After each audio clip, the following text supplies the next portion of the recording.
देखो बेटा, आज का जो चैप्टर ना काफ़ी इंपॉर्टेंट चैप्टर है, ठीक है, और इसमें से कुछ भी डिलीट नहीं है एग्जाम में, पूरा चैप्टर आने वाला है। और इस चैप्टर का नाम है परमुटेशन एंड कॉम्बिनेशन। क्या नाम है बेटा? Permutation and combination. यहाँ पे दो वर्ड है, परमुटेशन एंड कॉम्बिनेशन, लेकिन सबसे पहले हम लोग परमुटेशन पढ़ेंगे, देन उसके बाद हम पढ़ेंगे कॉम्बिनेशन। अभी फ़िलहाल के लिए सिर्फ इतना समझना है, ज़्यादा नहीं समझाऊंगा इसमें। इसका मतलब होता है अरेंजमेंट। क्या होता है बेटा? परमुटेशन का मतलब है अरेंजमेंट करना, चीज़ों को अरेंज करना, लगाना। और कॉम्बिनेशन का जो मतलब होता है वो होता है सिलेक्शन। क्या होता है? सिलेक्शन मतलब चयन करना, किसी भी चीज़ को चूज़ करना। इतना डिफरेंस अभी बता रहा हूँ, लेकिन जब हम कॉम्बिनेशन को अलग से पढ़ेंगे तब मैं आपको ज़्यादा बता पाऊँगा। अभी फ़िलहाल हम किससे बात करेंगे? परमुटेशन से, अरेंजमेंट पे। अब एग्जाम्पल समझते हैं, कुछ कम से कम 4-5 एग्जाम्पल समझेंगे तब हमें क्लियर हो जाएगा। मैंने आपसे कहा कि मेरे पास ना, सपोज करो मेरे पास 2 शर्ट है बेटा। कितनी शर्ट है? 2 शर्ट है। एक है ब्लैक कलर की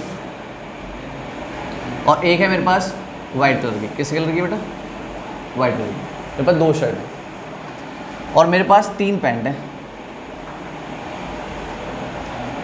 एक है मेरे पास वाइट कलर की, ठीक है, एक है ब्लू कलर की और एक है ब्लैक कलर की, ठीक है।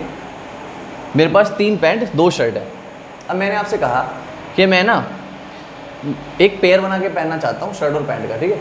तो मेरे पास कितने तरीके हैं जिससे मैं अलग अलग टाइप के कपड़े पहन सकता हूँ, है ना। तो आप कहोगे सर एक काम करो, सबसे पहले तो आप ब्लैक शर्ट के नीचे ना वाइट पैंट पहन लो। एक पेयर बन सकता है, ब्लैक और वाइट का कॉम्बिनेशन बन जाएगा एक अरेंजमेंट। फिर आपके मन में आएगा नहीं भैया ब्लैक के साथ ब्लू पैंट पहन लो, ब्लैक के साथ ये भी हो सकता है ना, एक पेयर पॉसिबल, ठीक है। फिर आपने कहा नहीं सर ब्लैक के साथ ना ब्लैक ही पहनो, ऑल ब्लैक हो जाएगा, है ना। तो ऐसे कर लिया ब्लैक और ब्लैक, यानी ब्लैक शर्ट ब्लैक पैंट, एक कॉम्बिनेशन ये भी हो गया। या फिर ऐसा हो सकता है कि वाइट के साथ मैं वाइट ही पहन लूँ, ये ऑल वाइट हो जाएगा अलग कॉम्बिनेशन लगेगा ना, white pant white shirt.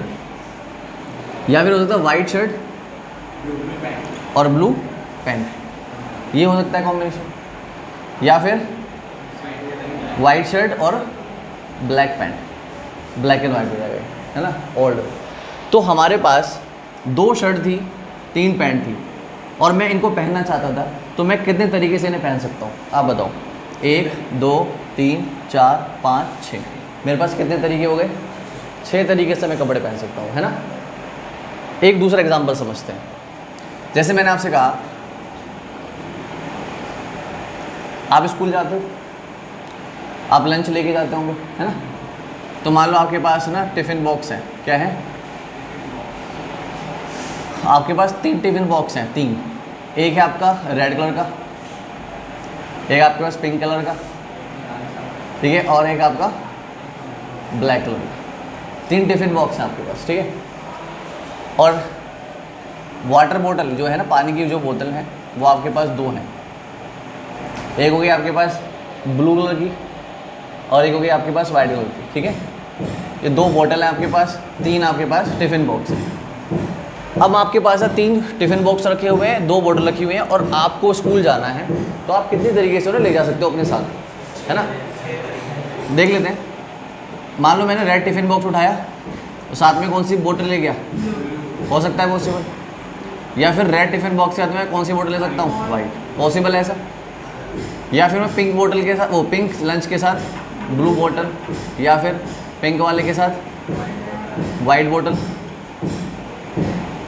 Black lunch box के साथ ब्लू वाटर बोतल, या ब्लैक टिफ़िन बॉक्स के साथ वाइट, ये है ना। तो मैं कितने तरीके से अपने साथ लंच बॉक्स ले जा सकता हूँ? तो आप कहोगे सर 1 2 3 4 5 6 तरीके। कितने तरीके? 6 तरीके। और भी बहुत सारे एग्जाम्पल हो सकते हैं क्या? जैसे ये है दिल्ली, है ना, ये है जयपुर, ठीक है, ये है मुंबई। क्या है? मुंबई। मुंबई, जयपुर और दिल्ली। मान लो दिल्ली से जयपुर जाने के हमारे पास 2 रास्ते हैं। कितने रास्ते हैं? इसको मैंने बोल दिया ये हमारा रास्ता, यानी W1 और ये W2, वे 1 वे 2, और जयपुर से मुंबई जाने के मान लो 3 रास्ते हैं। कितने रास्ते हैं? इसे बोल दिया मैंने W3, W4 और W5। अब मुझे ना दिल्ली से मुंबई जाना है, तो मैं कितने तरीके से जा सकता हूँ, है ना, कौन कौन से रास्ते पकड़ के जा सकता हूँ? तो आपने कहा सर एक काम करो, आप दिल्ली से ना पहले इस रास्ते को पकड़ो W1 को, और जयपुर से W3 को पकड़ो, मुंबई पहुँच जाओगे। तो आप ऐसे कर सकते हो W1 W3, सिंपल रास्ता है। W1 से आगे, W3 से यहाँ पहुँचो। फिर आपके अनुसार नहीं, एक काम करो, आप ना दिल्ली से जयपुर जाना W1 रास्ते से, ठीक है, और फिर जयपुर से मुंबई जाओगे तो इस वाले को पकड़ना, वे 4 को, चौथे रास्ते को पकड़ना। ऐसे भी जा सकते हो मुंबई। या फिर आप दिल्ली से जयपुर तो W1 से गए, लेकिन अब की बार रास्ता आपने कौन सा चुना? W5। पहुँच तो मुंबई रहे हो ना, पर कितने रास्ते तरीके हैं? 3 तरीके हो गए। लेकिन आपके मन नहीं भैया, हम तो ना दिल्ली से जयपुर इस रास्ते से जाएंगे, हम तो इस रास्ते को पकड़ के जाएंगे, ये रास्ता अच्छा है। तो आपने कहा सर W2 लो। फिर आपने कहा इधर से जयपुर से W3 वाले पे जाएंगे, ये भी रास्ता बन सकता है क्या? बन सकता है। या फिर W2 के साथ W4, या फिर W2 के साथ बेटा W5। तो हमारे पास दिल्ली से मुंबई जाने के कितने तरीके हो गए? 1 2 3 4 5 6। ऐसा नहीं कि हर बार फिक्स कर रहे हैं 6, ऐसा तो वह एग्जाम्पल है, उसमें आंसर 6 ही आ रहा है, ज़रूरी नहीं हर बार 6 आएगा। तो लेकिन आप समझ पा रहे हो ये सब क्या है बेटा? ये सब अरेंजमेंट है। क्या है वो? और हम चैप्टर क्या पढ़ रहे हैं? Permutation and combination. लेकिन अभी हम क्या पढ़ रहे हैं? परम्यूटेशन। और परम्यूटेशन का मीनिंग क्या होता है? चीज़ों को अरेंज करना, चीज़ों को क्रम से लगाना, या पता करना है कितने तरीके से हम इसको अरेंज कर सकते हैं। ठीक है, इसी अरेंजमेंट को हम लोग क्या बोल रहे हैं? परम्यूटेशन बोल रहे हैं। इतनी बात सबको क्लियर है? लेकिन आपके मन में आया कि भैया ठीक है, ये तो ना आपने 3 और 2 के एग्जाम्पल लिए, हम निकाल पा रहे हैं। भैया अगर ऐसा हो जाए किसी चीज़ को करने के 50 रास्ते हों, कितने रास्ते हों, और दूसरे काम करने के हों 100 रास्ते, तो क्या हम सारे बना पाएंगे? क्या हम सारे बना पाएंगे? क्या मैं दिखा पाऊंगा आपको सारे तरीके? नहीं दिखा पाऊंगा ना, उस टाइम में नहीं दिखा पाऊंगा आपको सारा सोल्यूशन। तो उसलिए क्या करेंगे, उस टाइम पे क्या करेंगे? तो उसके लिए बेटा हमारे पास एक फॉर्मूला आ गया। क्या आ गया? फॉर्मूला ही इसको बोला गया फंडामेंटल प्रिंसिपल ऑफ काउंटिंग। क्या बोला गया? Fundamental principle of counting. ये काउंट करने का एक प्रिंसिपल, एक सिद्धांत है, बेसिक तरीका है ना। ये कह रहा है अगर कोई इवेंट है, कोई भी एक काम है, काम को इवेंट बोल रहे हैं, कोई भी काम है उसे करने के m तरीके हैं। कितने तरीके हैं? अगर कोई एक काम है उसे करने के अगर आपके पास m डिफरेंट तरीके हैं, और फिर उसके बाद एक दूसरा काम है कोई, उसे करने के हमारे पास n तरीके हैं। कितने तरीके? n। इसको करने के m, इसको करने के n, और हमसे ओवरऑल पूछ रहा है कितने तरीके होंगे। तो हम लोग क्या करेंगे, इन दोनों को मल्टीप्लाई कर देंगे बेटा, m इंटू n कर देंगे, और हमें टोटल अरेंजमेंट पता लग जाएंगे। जैसे फॉर एग्जाम्पल ये क्वेश्चन था, इसको मुझे ये नहीं बनाना था, मुझे डायरेक्ट आंसर देना है। तो आपने कहा सर शर्ट को सिलेक्ट करने के कितने तरीके हैं? शर्ट को सिलेक्ट करने के हमारे पास 2 ऑप्शन है, 2 रख लिया। पैंट को सिलेक्ट करने के कितने ऑप्शन है? तो अगर आप सर इनको मल्टीप्लाई कर दो तो आंसर सीधा मिल जाएगा 1 2 3 4 5 6, 6 तरीके से आप पहन सकते हो। बेसिक फॉर्मूला है। अगर आप ध्यान से देखो, टिफिन बॉक्स को सिलेक्ट करने के कितने तरीके हैं? बॉटल को सिलेक्ट करने के तो मल्टीप्लाई कर दो सर, 6, पता लग गया टोटल 6 आएंगे। हमारे पास दिल्ली से जयपुर जाने के कितने तरीके हैं, और जयपुर से मुंबई जाने के? तो बेटा 2 दिया, तो 6 तरीके टोटल आ गए। तो क्या हम इसे डायरेक्ट पता कर पा रहे हैं? ये सी प्रिंसिपल क्या बोला गया? Fundamental principle of counting. कोई दिक्कत यहाँ तक? क्या आप इसे कॉपी कर लो? चलो बेटा सामने से गो एक बार, एक और एग्जाम्पल, 2-4 एग्जाम्पल और ले रहे हैं परम्यूटेशन को समझने के, अरेंजमेंट को। तो हमने एक बार एग्जाम्पल लिया कि भाई अब की बार क्या है, जैसे मैं मार्कर से आपको पढ़ा रहा हूँ, तो ऐसे करके हम लोग 4 मार्कर ले रहे हैं। कितने ले रहे हैं? 4। क्योंकि अभी तक आंसर ना आपका 6 आ रहा था, आप सोचो भाई 6 आंसर फिक्स है क्या? ऐसा नहीं है। 4 मार्कर कौन कौन से कलर के बेटा? एक तो ब्लैक कलर का मार्कर है, ठीक है, एक कैसा है? ब्लू कलर का मार्कर है, ठीक है, और एक है आपका ग्रीन कलर का मार्कर, और रेड। ये 4 मार्कर हैं हमारे पास। और 2 जो है मेरे 2 नहीं, चलो 2 ही लेते हैं। 2 मेरे पास जो है बोर्ड है, ठीक है, एक है वाइट बोर्ड और एक है स्मार्ट बोर्ड। पे तो खैर चलेगा नहीं मार्कर, तो सिर्फ तो हम लोग लिख लेंगे ब्लैक बोर्ड, है ना, ब्लैक बोर्ड। है बेटा, वाइट मार्कर लूँ, कोई बात नहीं, हम ब्लैक पे ब्लैक लिख देंगे, नहीं दिख रहा कोई दिक्कत नहीं, पॉसिबिलिटी देख रहे हैं हम तो हमारे पास black blue green red 4 marker हैं और हमारे पास 2 बोर्ड हैं, वाइट बोर्ड और ब्लैक बोर्ड। अब क्वेश्चन ये होता है कि कौन से बोर्ड पे मैं कौन से मार्कर से लिख सकता हूँ, कितने तरीके से लिख सकता हूँ। हाँ अब देखो पहले बेसिक तरीके से निकाल के देख लेते हैं ना सर। या तो मैं ब्लैक मार्कर से वाइट बोर्ड पे लिखूंगा, एक ऑप्शन है ब्लैक और वाइट, या फिर ब्लैक मार्कर से ब्लैक बोर्ड पे लिखूंगा, या फिर ब्लू मार्कर से वाइट है ना, या फिर ब्लू से ब्लैक मार्क, या फिर ग्रीन वाले के साथ वाइट और ग्रीन के साथ ब्लैक, या फिर रेड के साथ वाइट और रेड के साथ ब्लैक। तो बेटा 1 2 3 4 5 6 7 8 कितने तरीके हो गए? 8 तरीके से मैं 4 मार्कर से 2 बोर्डों पे लिख सकता हूँ, है ना। इतने तरीके हैं मेरे पास।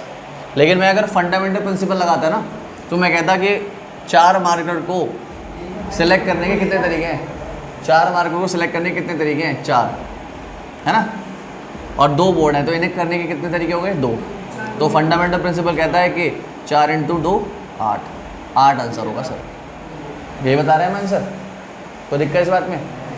ऐसे हम बहुत सारे एग्जाम्पल ले सकते हैं, लेकिन इसी से इतना संतुष्टि मिल जाएगी ना कि हाँ भाई ये होता है अरेंजमेंट। अब क्वेश्चन पे जाएँ वापस सीधा, ठीक है।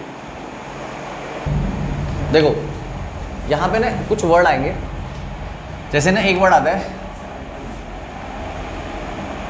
रिपीटिशन, जो है ना ऐसे लिखा होगा रिपीटिशन अलाउड, एक वर्ड लिखा होगा repetition is not allowed, repetition is not allowed. ये 2 मीनिंग है, इनको समझ लेते हैं। फॉर एग्जाम्पल मैंने आपसे कहा मेरे पास ना 1 2 और 3 डिजिट है बेटा, कितने डिजिट है? 3 डिजिट है, 3 नंबर। और मुझे ना इन 3 डिजिट का यूज़ करके 2 अंकों की संख्या बनानी है। कितने अंकों की संख्या बनानी है? 2 अंकों की संख्या बनानी है।